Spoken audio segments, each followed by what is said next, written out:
જો હું વાત કરીશ પાન કાર્ડ આધાર કાર્ડ પર લોન કેવી રીતે લઈ શકીએ, એની એક નવી કંપની જેનું નામ છે નીરો. પણ પહેલા મિત્રો વિડીયો પૂરો જોજો, કેવી રીતે પ્રોસેસ કરવી, શું ધ્યાનમાં રાખવું, એ બધી જ માહિતી આપી છે વિડીયોમાં. જો તમે લોગિન વખતે જ પ્રોબ્લેમ કરશો ને તો એ પ્રોબ્લેમ પાછળથી તમને નડશે. તો શું વાત ધ્યાનમાં રાખવી એના માટેનું વાત કરીશ આ વિડીયોમાં. ટિપ્સ બતાવીશ અને કેવી રીતે પ્રોસેસ કરવી એની લિંક પણ બતાવીશ. બરાબર છે, તો વિડીયો છેલ્લે સુધી જોજો અને સારો લાગે તો સબસ્ક્રાઇબ જરૂર કરી લેજો. નીરો જે છે તમને પાન કાર્ડ આધાર કાર્ડ પર તમને લોન આપે છે. એના માટેની પ્રોસેસની વાત કરું તો તમારો સિબિલ સ્કોર 730 કે 750 થી વધારે હોય ને તો તમે એપ્લાય કરી શકો છો. પણ ખાસ વાત કે તમારી કોઈ પણ છેલ્લા 3 કે 6 મહિનામાં લોન લીધેલી ના હોવી જોઈએ તો તમે એપ્લાય કરી શકો છો. તો એપ્રુવલ આવવાના ચાન્સ વધારે છે. જ્યારે તમે લોનની પ્રોસેસ કરો છો ત્યારે ડિટેલ્સ ફિલ કરો છો.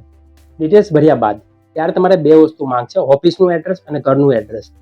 ત્યાં એડ્રેસ એવું લખવાનું છે કે જે રિયલમાં તમે જોબ કરતા હોય અથવા બિઝનેસ કરતા હોય, અથવા તમે જે કંઈ બિઝનેસ ઘરેથી કરતા હોય તો ઘરનું એડ્રેસ, ઓફિસ કરતા હોય તો ઓફિસનું એડ્રેસ લખવાનું છે. એડ્રેસ લખવાનું છે પરફેક્ટ એડ્રેસ લેન્ડમાર્ક સાથે. એ તમને પાછળથી નડશે. જો તમે ખોટું એડ્રેસ લખી દેશો ને તો એનો પ્રોબ્લેમ તમને એપ્રુવલ આવ્યા પછી નડશે. તો આ વસ્તુ ખાસ ધ્યાન રાખવી. ત્યારબાદ તમારે રેસિડન્સ એડ્રેસ લખવાનું આવશે. રેસિડન્સ એડ્રેસ એઝ પર આધાર હોય તો વધારે સારું. ત્યારબાદ તમારે કન્ટિન્યુ કરવાનું છે અને કમ્પ્લીટ કરવાનું છે. જેવું તમે કમ્પ્લીટ કરશો ને તો તમારી જો લોન ઓફર હશે ને તો આ રીતે તમને લોન ઓફર બતાવી દેશે. ત્યારબાદ તમારે કન્ટિન્યુ પ્રોસેસ કરવાની છે. પ્રોસેસમાં તમારે ECS મેનેજ કરવાનું છે. ECS મેનેજની પ્રોસેસ તમને વિડીયો આપેલો છે ડિસ્ક્રિપ્શનમાં, ત્યાંથી જોઈ શકો છો. ECS મેનેજ થયા પછી બીજું સ્ટેપ છે તમારી અધૂરી પ્રોસેસ કમ્પ્લીટ કરવાની. એના માટે તમારે એપ્લિકેશન ડાઉનલોડ કરવાની છે.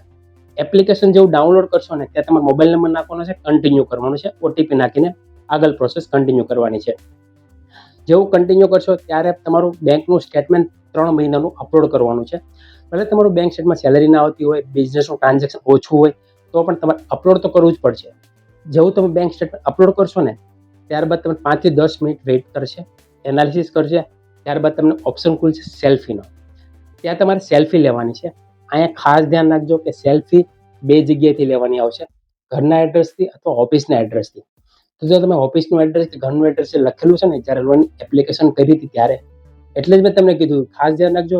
હજુ ટિપ્સ પણ બતાવીશ બીજી. જે તમે એડ્રેસ લખેલું છે ને એ લોકેશન પર જઈને જ તમારે સેલ્ફી અપલોડ કરવાની છે. ઘણી વખત શું થતું હોય છે કે ઓફિસનું એડ્રેસ ઘરનું હોય, ઘરનું એડ્રેસ તો ઘરનું હોય, તો તમે સેલ્ફી કે બીજી જગ્યાએથી લેશો ને તો કેસ રિજેક્ટ થઈ શકે છે. લોકેશન ચેક કરશે, કેટલા લોકેશન ડિસ્ટન્સ છે. જેટલું ડિસ્ટન્સ ઓછું હશે એટલે પરફેક્ટ લોકેશન હશે ને તો તમારું લોકેશન એપ્રુવડ આવશે. એપ્રુવડ આવશે એટલે 5 થી 10 મિનિટની અંદર એપ વેરિફિકેશનનો એક મેસેજ આવશે, વોટ્સએપ પર મેસેજ આવશે અને કોલ પણ આવશે. ત્યારબાદ તમારે એક એગ્રીમેન્ટ આવશે, એક એપ્લિકેશનમાં જ બતાવશે.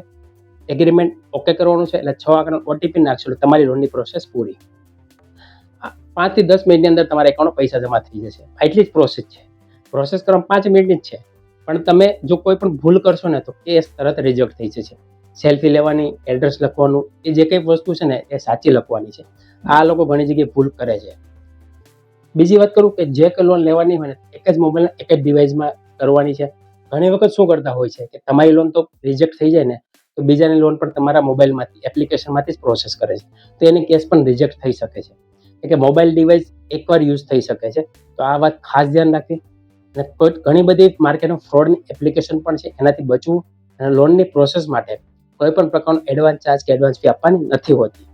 લિંક ડિસ્ક્રિપ્શનમાં આપેલી છે. વેબસાઇટ પર જશો, ત્યાં તમે વેબસાઇટ ઓપન કરશો, ત્યાં તમે એપ્લાય નાઉનું બટન છે, ત્યાંથી તમે એપ્લાય કરી શકો છો. તો આ હતી નીરો મની માટે.